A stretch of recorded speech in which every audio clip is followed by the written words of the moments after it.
कब क्यों कैसे डूबी द्वारिका? गांधारी ने क्यों दिया था यदुवंश के नाश का श्राप?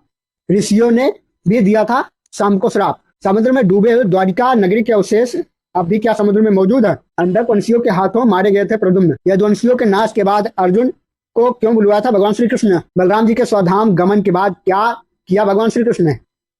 क्यों अर्जुन अपने साथ ले गए श्री कृष्ण के परिजनों को? कब क्यों और कैसे डूबी द्वारका? श्री कृष्ण की नगरी द्वारिका महाभारत युद्ध के लगभग 36 वर्षों के पश्चात समुद्र में डूब गई। द्वारिका के समुद्र में डूबने से पूर्व श्री कृष्ण सहित सारे यदुवंशी मारे जाते हैं। समस्त यदुवंशियों के मारे जाने और द्वारिका के समुद्र में विलीन होने के पीछे मुख्य रूप से दो घटनाएं जिम्मेदार है। एक कौरवों की माता गांधारी द्वारा भगवान श्री कृष्ण को दिया गया श्राप, दूसरा ऋषि मुनियों द्वारा श्री कृष्ण पुत्र शांब को दिया गया श्राप। आइए इस घटना पर हम बात करते हैं। गांधारी ने क्यों दिया था यदुवंश के नाश का श्राप? महाभारत युद्ध के समाप्ति के बाद जब युधिष्ठिर का राज तिलक हो रहा था और कौरवों की माता गांधारी ने महाभारत युद्ध के लिए भगवान श्री कृष्ण को दोषी ठहराते हुए श्राप दिया कि कौरव के वंश का नाश जैसे हुआ ठीक उसी प्रकार यदुवंश का भी नाश होगा। ऋषियों ने भी शाम को श्राप दे दिया था। महाभारत युद्ध के बाद जब 36वां वर्ष प्रारंभ हुआ तो तरह तरह के अपशकुन होने लगे। एक दिन महर्षि विश्वामित्र, कड़ो, देवर्षि नारद आदि द्वारिका गए। वहां यादव कुल के कुछ नवयुवकों ने उनके साथ परिहास अर्थात मजाक करने का विनोद करने का सोचा। वह श्री कृष्ण के पुत्र शाम को स्त्री वेश में ऋषियों के पास ले गए और कहा कि ये स्त्री गर्भवती है, इसके गर्भ से क्या उत्पन्न होगा? तो ऋषियों ने जब देखा कि ये युवक हमारा अपमान कर रहे हैं तो क्रोधित होकर उन्होंने श्राप दिया कि श्री कृष्ण का यह पुत्र वृष्णि और अंधक वंशी पुरुषों का नाश करने के लिए एक लोहे का मूसल उत्पन्न करेगा, जिसके द्वारा तुम जैसे क्रूर और क्रोधी लोग अपने समस्त कुल का संहार करेंगे। उस मूसल के प्रभाव से केवल भगवान श्री कृष्ण और बलराम ही बच पाएंगे। श्री कृष्ण को जब यह पता चला तो उन्होंने कहा कि यह बात अवश्य ही सत्य होगी, क्योंकि ऋषियों की बातें कभी गलत नहीं होती। समुद्र में डूबे हुए द्वारिका नगरी के अवशेष मुनियों के श्राप के प्रभाव से दूसरे दिन ही शांब ने मूसल उत्पन्न किया। जब यह बात राजा उग्रसेन को पता चली तो उन्होंने मूसल को तोड़वा कर समुद्र में डलवा दिया। उसके बाद राजा उग्रसेन व श्री कृष्ण ने नगर में घोषणा करवा दी कि आज से कोई भी वृष्णि या अंधक वंशी अपने घर में मदिरा तैयार नहीं करेगा। जो भी व्यक्ति छिप कर मदिरा तैयार करेगा उसे मृत्यु दंड दिया जाएगा। घोषणा सुनकर द्वारका वासियों ने मदिरा नहीं बनाने का निश्चय किया। द्वारका में होने लगे थे भयंकर अपशकुन। इसके बाद द्वारका में भयंकर अपशकुन होने लगे। प्रतिदिन आंधी चलने लगी। चूहे इतने बढ़ गए कि मार्गों पर मनुष्यों से ज्यादा दिखाई देने लगे। वो रात में सोए हुए मनुष्यों के बाल और नाखून कुतर कर खा जाया करते थे। सारस, उल्लुओं की और बकरे गिद्धड़ों की आवाज निकालने लगे। गायों के पेट से गधे, कुत्तियों से बिलाव और नेवलियों के गर्भ से चूहे पैदा होने लगे। अंधक वंशियों के हाथों मारे गए थे भगवान श्री कृष्ण के पुत्र प्रद्युम्न। जब श्री कृष्ण ने नगर में होते इन अपशकुनों को देखा तो उन्होंने सोचा कि कौरवों की माता गांधारी के श्राप सत्य होने का समय आ गया है। इन अपशकुनों को देखकर तथा पक्ष के 13वें दिन अमावस्या का संयोग जानकर श्री कृष्ण काल की अवस्था पर विचार करने लगे। उन्होंने देखा कि इस समय वैसा ही योग बन रहा है जैसा महाभारत के युद्ध के समय बना था।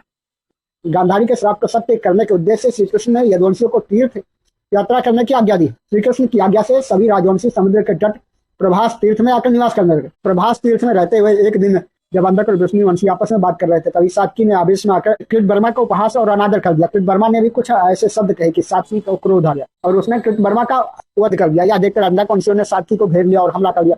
सात्की को अकेला देखकर श्री कृष्ण के पुत्र प्रद्युम्न उसे बचाने दौड़े। सात्की और प्रद्युम्न अकेले ही अंधक वंशियों से भिड़ गए, परंतु संख्या में अधिक होने के कारण वे अंधक वंशियों को पराजित नहीं कर पाए। अंत में उनके हाथों मारे गए। यदुवंशियों के नाश के बाद अर्जुन को भगवान श्री कृष्ण ने बुलवाया। अपने पुत्र और मित्र सात्की की मृत्यु से क्रोधित होकर भगवान श्री कृष्ण ने एक मुट्ठी यरका घास उखाड़ ली।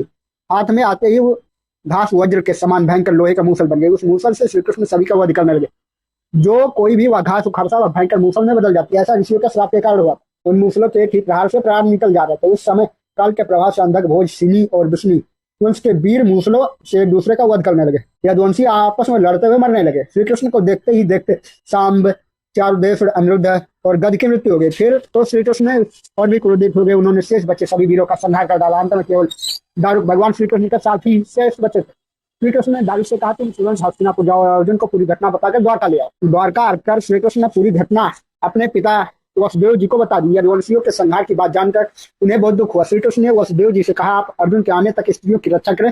इस समय बलराम जी वन में मेरी प्रतीक्षा कर रहे हैं, मैं उनसे मिलने जा रहा हूँ।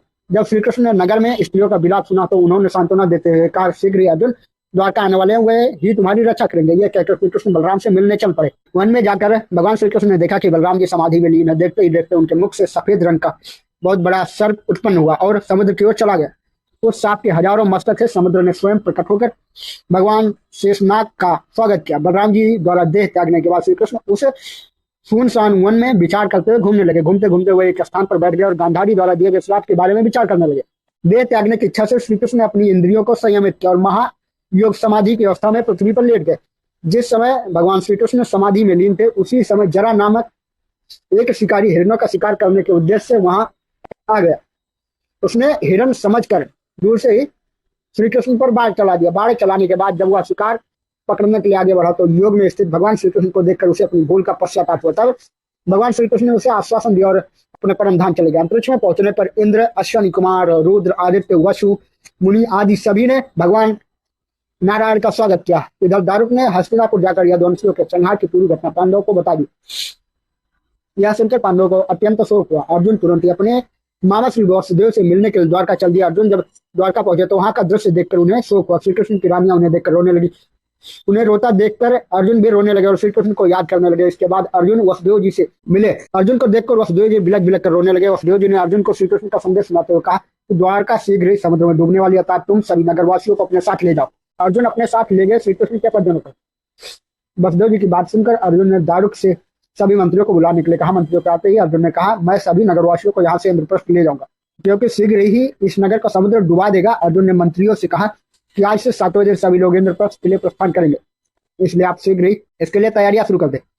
आज्ञा के पालन में जुड़ गया। अर्जुन ने वह रात श्री कृष्ण के महल में ही बिताई।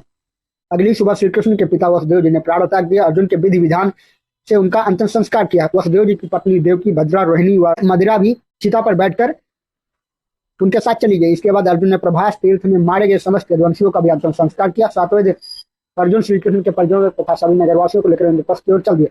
उन सभी के जाते ही द्वारका नगरी समुद्र में डूब गई। यह दृश्य देखकर सभी को अत्यंत ही आश्चर्य हुआ।